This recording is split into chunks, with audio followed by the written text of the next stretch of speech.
नमस्कार, आप देख रहे हैं न्यूज 21 और मैं हूं आपके साथ हर्षदा जोशी। दिल्ली विधानसभा की 70 सीटों के लिए बुधवार सुबह 7 बजे से वोटिंग जारी है। पूर्व मुख्यमंत्री अरविंद केजरीवाल अपने माता पिता को व्हीलचेयर पर मतदान कराने पहुंचे तो उधर दूसरी ओर प्रियंका गांधी अपनी मां सोनिया गांधी, पति रॉबर्ट वाड्रा और बेटे के साथ वोटिंग करने आए। राहुल गांधी वोटिंग शुरू होने के 1 घंटे के भीतर मतदान करके पटना के लिए रवाना हुए। तो वहीं राष्ट्रपति द्रौपदी मुर्मू, एलजीबी के सक्सेना, विदेश मंत्री एस जयशंकर और दिल्ली की मुख्यमंत्री आतिशी भी उन्होंने वोट डाल चुकी हैं। साल 2015 की अगर बात की जाए और 2020 की, यानी कि पिछले 2 बार के विधानसभा चुनावों की, तो दिल्ली में इस बार भी आम आदमी पार्टी और बीजेपी के बीच मुख्य टक्कर है और कड़ा मुकाबला है। लोकसभा चुनाव की बात की जाए तो कांग्रेस और आम आदमी पार्टी साथ साथ चुनाव लड़े थे, लेकिन इस बार कांग्रेस अकेले दम पर विधानसभा चुनाव लड़ रही है। लिहाजा दिल्ली का चुनाव त्रिकोणीय हो गया है। अरविंद केजरीवाल चौथी बार मुख्यमंत्री बनने की तैयारी में भी है, तो वहीं बीजेपी के सामने दिल्ली में 27 साल का वनवास अब खत्म करने की चुनौती का वक्त आ गया है। बता दें कि बीजेपी दिल्ली में 1998 के बाद से सत्ता से बाहर है और आज इसी चर्चा का हिस्सा बनने के लिए स्टूडियो में हमारे साथ मौजूद हैं बीजेपी प्रवक्ता श्याम झा जी। बहुत बहुत स्वागत है सर आपका न्यूज 21 पर। धन्यवाद सर, आज चुनाव एक फेज में मतदान हो रहा है और 2 दिन बाद 8 तारीख को मतगणना होगी, परिणाम आ जाएंगे। आखिरकार क्या इस चुनाव को आप कैसे देखते हैं और बीजेपी प्रवक्ता के तौर पर क्या सोचते हैं इन चुनावों को लेकर कि क्या कुछ सही में जो आम जनता भी कह रही है और सब लोग कह रहे हैं कि आम आदमी पार्टी और बीजेपी में कड़ा मुकाबला है या फिर त्रिकोणीय मुकाबला माना जाए? देखिए हर्षदा जी, मैं बताऊं आपको कि ये स्पष्ट है कि त्रिकोणीय मुकाबला नहीं है और one sided Bharatiya Janata party की सरकार बनने जा रही है। जनता अपना मन बना चुकी है। केजरीवाल जी के झूठे वादे और केजरीवाल जी का भ्रष्टाचार, इन चीज़ों से त्रस्त हो गई जनता और इस बार जनता ने पूरी तरह से मन बनाया है कि भारतीय जनता पार्टी की सरकार बनाएंगे। अब देखिए, अभी आप बात कर रहे थे, आप बोल रहे थे कि केजरीवाल जी हो सकता है चौथी बार मुख्यमंत्री बने, लेकिन मैं आपको बता दूं कि ध्यान दिला देता हूं, आपको याद ही है, आप सीनियर रिपोर्टर हैं, पत्रकार हैं, सब कुछ समझते हैं कि उनको जो बेल मिली है वो इसी शर्त पे मिली है कि किसी भी सरकारी दफ्तर में कोई भी कामकाज नहीं संभाल पाएंगे। ये शर्त पे बेल मिली है। तो ये तो जाहिर है कि ये जनता को भी पता है कि वो किसी भी स्थिति में मुख्यमंत्री बनने के काबिल नहीं है आज की तारीख में। और रही बात कि उनके जो जिस प्रकार से सड़कें टूटी हुई है, यमुना जी की जो स्थिति है, आप देखिए कि जनता को जो भी वादे किए, चाहे वो पंजाब हो, पंजाब में भी उन्होंने कहा था कि हर महीने इस तरह का हम पैसा भेजेंगे खातों में, महिलाओं के खाते में पैसा भेजेंगे, आज तक चालू नहीं हो पाया। तो वो सारी चीज़ें जनता परख चुकी है और काठ की हांडी बार बार नहीं चढ़ती, 2 बार चढ़ गई, वही बहुत बड़ी बात है। अब इस बार जनता मन बना चुकी है, भारतीय जनता पार्टी की सरकार निश्चित बनने वाली है। और सर, ये भी कहा जा रहा है कि प्रधानमंत्री नरेंद्र मोदी के विजन पर अब दिल्ली की जो जनता है वो उसकी ओर उनका रुख अपनाना चाहती है। इस पे कितना आप सही सोचते हैं? क्योंकि साफ तौर पर आम आदमी पार्टी भी ये कह रही है कि बीजेपी के ऊपर ही सारा ठीकरा वो फोड़ रही है, चाहे वो यमुना का हो, चाहे वो साफ सफाई का हो, शिक्षा का हो, हेल्थ का। देखिए, ये स्पष्ट रूप से जब भी कोई मौका होता है, अभी भी उन्होंने 5 गारंटियाँ दी आम आदमी पार्टी की तरफ से, केजरीवाल जी ने। 6ठी गारंटी का जिक्र नहीं किया उन्होंने, वो मैं बता देता हूँ। 5 गारंटियों के बाद 6ठी गारंटी उनकी ये है, जिसका सबसे ज़्यादा उपयोग करने वाले होते अगर वो मुख्यमंत्री बनते तो, कि एलजी काम नहीं करने देते, उसका उन्होंने जिक्र नहीं किया। आज 5 गारंटी अगर वो दे रहे हैं तब उन्हें ध्यान नहीं कि काम करने ही नहीं देंगे तो कहाँ से मैं कर पाऊँगा। हमेशा बहानेबाजी, ड्रामेबाजी। मैंने मेरे आज तक के कैरियर में इतने ड्रामेबाज मुख्यमंत्री पूरे भारत में कोई भी नहीं देखे। और आप देखिए, आज़ादी के बाद पहली बार ऐसा हुआ कि जेल में रहते हुए भी उन्होंने इस्तीफा नहीं दिया। जेल में बिहार के मुख्यमंत्री भी रहे, झारखंड के मुख्यमंत्री भी रहे पहले, और उन्होंने लेकिन जेल जाने से पहले इस्तीफा दिया। इन्होंने इस्तीफा नहीं दिया और बड़ी नाटकीय ढंग से बाद में फिर इन्होंने अतिशी को मुख्यमंत्री बनाया। और किस प्रकार से शुरू में ये बोलते रहे, और 2020 में इन्होंने खुद ने कहा था कि अगर 2025 तक यमुना साफ ना हो जाए तो मुझे वोट मत देना। वो तो उन्होंने खुद ने कहा था। तो ये तो उनकी खुद की भी अपील है कि वो उनको वोट ना दिया जाए। और सर, साफ तौर पर अगर बीजेपी की सरकार आती है, क्योंकि आप लोग ये कह रहे हैं, कितनी सीटों का इस बार आप अनुमान लगा रहे हैं? निश्चित मान के चलिए 50 से ऊपर सीटें आएंगी भारतीय जनता पार्टी की, और डबल इंजन की सरकार बनेगी और वहाँ पे विकास होगा और भारतीय जनता पार्टी की मोदी सरकार पे जनता का विश्वास है और डबल इंजन की सरकार बनेगी तो दिल्ली की जनता को निश्चित लगता है कि यहाँ पे और अच्छे से काम हो पाएगा, विकास हो पाएगा। सर, अगर कांग्रेस पार्टी की अगर बात की जाए तो क्या आप यहाँ पर कांग्रेस पार्टी को भी अपनी टक्कर में देखते हैं? जी, कांग्रेस तो खुद को ही टक्कर में नहीं देख पा रही, तो मैं तो कैसे देख पाऊंगा। कांग्रेस जिस प्रकार से चुनाव लड़ रही है तो मुझे नहीं लगा, क्योंकि मैं 1 महीने अभी दिल्ली रह के आया हूँ, तो मुझे कहीं नहीं लगा ये देखकर कि कांग्रेस चुनाव में कहीं है भी। क्योंकि जिस प्रकार से वो चुनाव लड़ रही है कांग्रेस पार्टी, तो निश्चित मान के चलिए कि वो अपने आप को कहीं भी स्टैंड नहीं पा रहे, उसी हिसाब से चुनाव लड़ रहे हैं।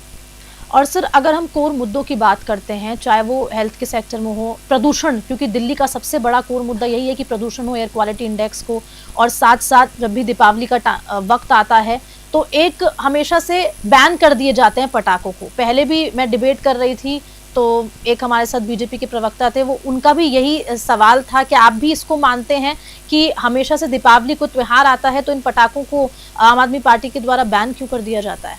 देखिए, देश में कुछ इस तरह की ताकतें हैं, शक्तियां हैं जो काम करती है कि जब हिंदू के कोई त्यौहार आते हैं, चाहे वो होली हो, तो उसमें पानी वेस्टेज के लिए कई प्रकार के ज्ञान आने चालू हो जाते हैं। दिवाली सर, पर इसमें हिंदू मुस्लिम तो कहाँ से आ गया? ये तो एक बात बताइए, दिल्ली में प्रदूषण अगर हो रहा है तो फिर तो अगर हम हाँ बोलिए। साल भर पोल्यूशन की बात होती है, पोल्यूशन केवल एक ही दिन में नहीं हो जाता।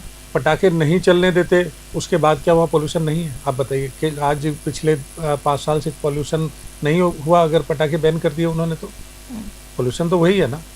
और होली में अगर पानी का उपयोग बोलते हैं कि इससे वेस्टेज है पानी का, त्योहार है, एक दिन पानी अगर आप देखिए कितना वेस्टेज होता है पानी का, जिस प्रकार से। और मैं बात नहीं करूँगा दूसरे जाति धर्म में ईद आती है, उसमें अगर कत्ल खाने चलते कितनी मात्रा में पानी का वेस्टेज होता है उसकी धुलाई के लिए, उसकी सफाई के लिए। ठीक है, सभी का अपना। ठीक है, वापस चुनाव पे लौटते हुए आपने कहा कि 42 सीट, शायद आपने कहा 42 से 46 सीट आ सकती है।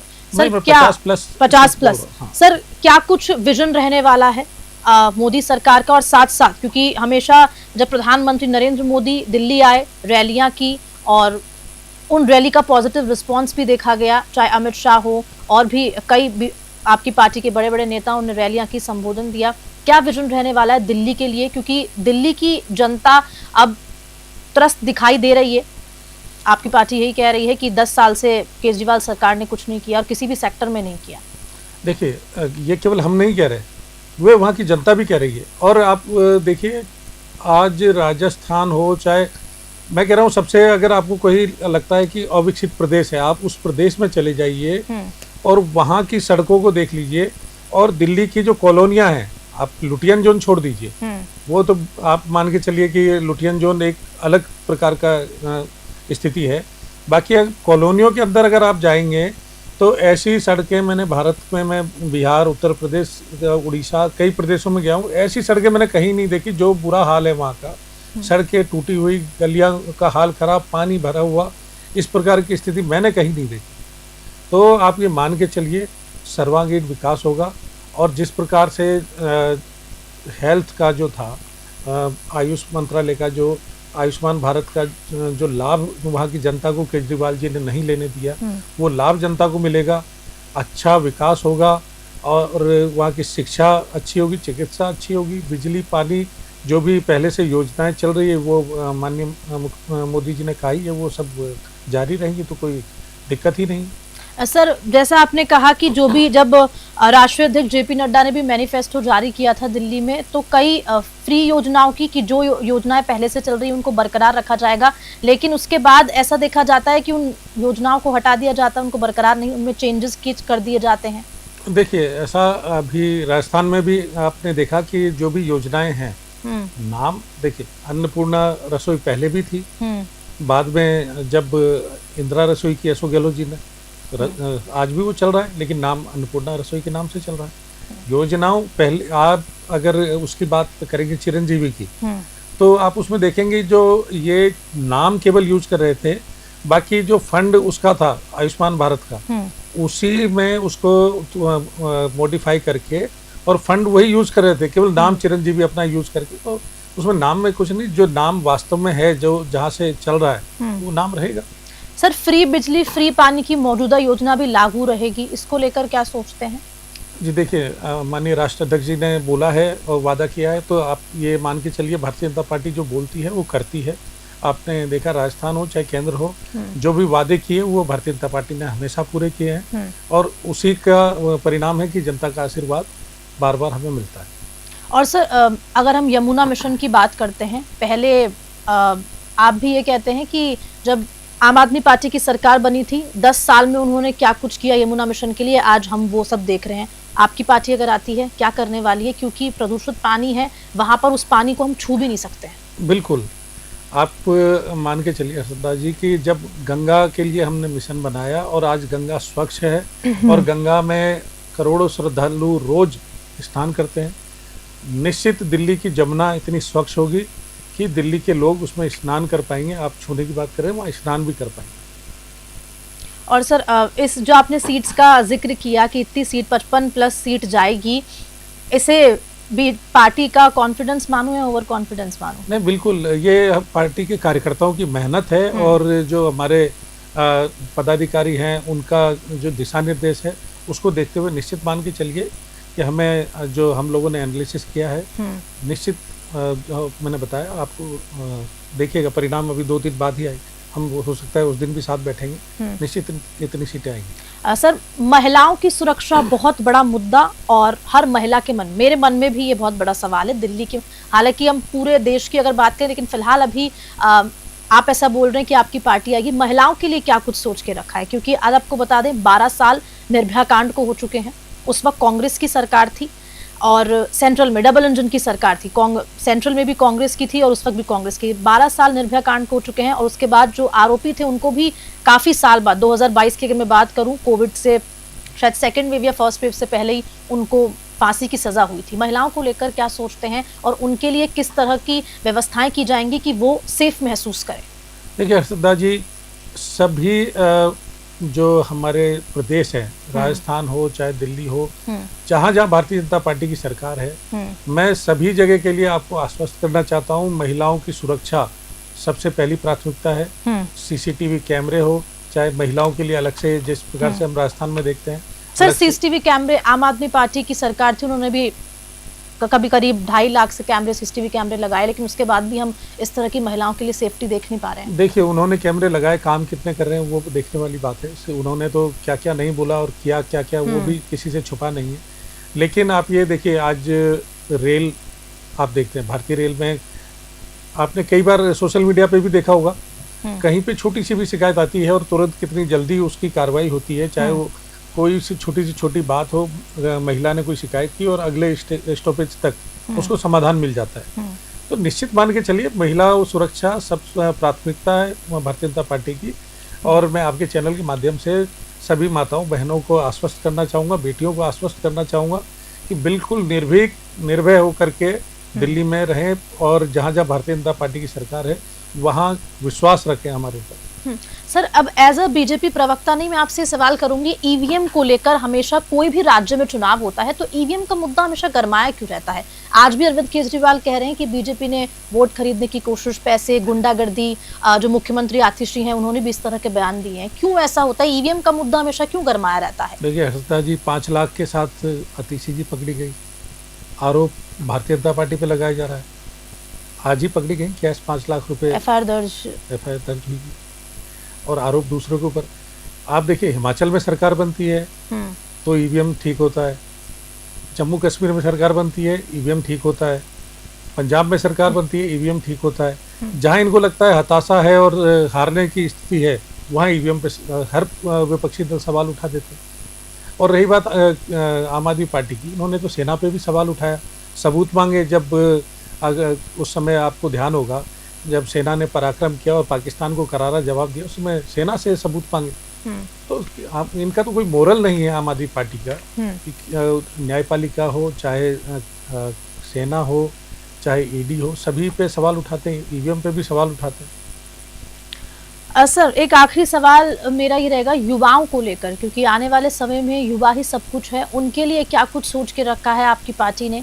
किस तरह की योजनाएं आएंगी और अगर शिक्षा के क्षेत्र में अगर मैं बात करूं तो किस तरह शिक्षा के क्षेत्र में बदलाव किए जाएंगे? देखिए हर्षदा जी, अभी रिसेंटली बजट आया था। युवाओं के लिए, विद्यार्थियों के लिए कितनी प्राथमिकता है हमारे सामने, वो आपने देखा। किस प्रकार से आप देखिए कि मेडिकल में 75,000 सीटें बढ़ाने जा रहे हैं। जब 2014 में भारतीय जनता पार्टी की सरकार बनी, उस समय 387 मेडिकल कॉलेज थे पूरे भारत में। पिछले आज़ादी के बाद से 387 कॉलेज बन पाए। इस 10 सालों में आज 780 मेडिकल कॉलेज हैं पूरे भारत में। तो और 75,000 की घोषणा और हुई है कि 75,000 विद्यार्थी और मेडिकल में दाखिला ले सकते हैं। इसका मतलब मान के चलिए कि और मेडिकल कॉलेज भी बढ़ाई जाएगी। एम्स कितने बढ़े, IIT कितनी बढ़ी। विद्यार्थियों के लिए तो मान के चलिए भविष्य है विद्यार्थी और युवा। और आप माननीय मोदी जी का तो सबसे पहली प्राथमिकता है कि रोजगार हो। आज जो नौकरी मांगने जाते थे, आज वो नौकरी दे रहे हैं। स्टार्टअप हो चाहे मुद्रा लोन हो, हर तरह से युवाओं के लिए सरकार सोचती है और उनके लिए करती है। और सर आखिरी में मैं इस चर्चा का एंड ऐसे करूंगी, किस तरह से दिल्ली में आज चुनाव हो रहा है और साथ ही साथ 8 तारीख को रिजल्ट आएगा। सर अगर आपकी पार्टी जीतती है, विजन आपने बता दिया, और उसके बाद मैं उम्मीद करती हूँ कि जो आप कह रहे हैं हम वापस से ही साथ बैठे और इस पर डिबेट भी करें। लेकिन अगर क्या जनता ने सही में ऐसा मूड बना लिया है कि अब बीजेपी को ही लाना है और अब उन पर विश्वास जताना है? बिल्कुल हर्षदा जी, निश्चित मान के चलिए। मैं 1 महीने से वहाँ, चाहे रिक्शा चलाने वाले हों, चाहे ऑटो वाले हों, चाहे रेडी लगाने वाले हों, छोटी दुकान वाले, चाय वाले, सभी से मिल के आया हूँ। सभी से बातचीत होती थी, सभी जगह बैठना होता था। हर व्यक्ति केजरीवाल से उकता गए हैं और उनके झूठों के लिए वो बहुत गरियाते हैं केजरीवाल जी को। मैं वो सारी बात बोलना नहीं चाहता चैनल पे, लेकिन आप मान के चलिए भारतीय जनता पार्टी के लिए उनके मन में बहुत सम्मान है और वो बोलते हैं कि भारतीय जनता पार्टी जो बोलती है वो पूरा करती है। इस बार हम भारतीय जनता पार्टी के साथ हैं। ठीक है सर, बहुत बहुत शुक्रिया इस चर्चा का हिस्सा बनने के लिए। और अब इंतजार तो है 8 फरवरी का, जब परिणाम आने हैं। तब तक के लिए इंतजार कीजिए और देखते रहिए News 21। नमस्कार।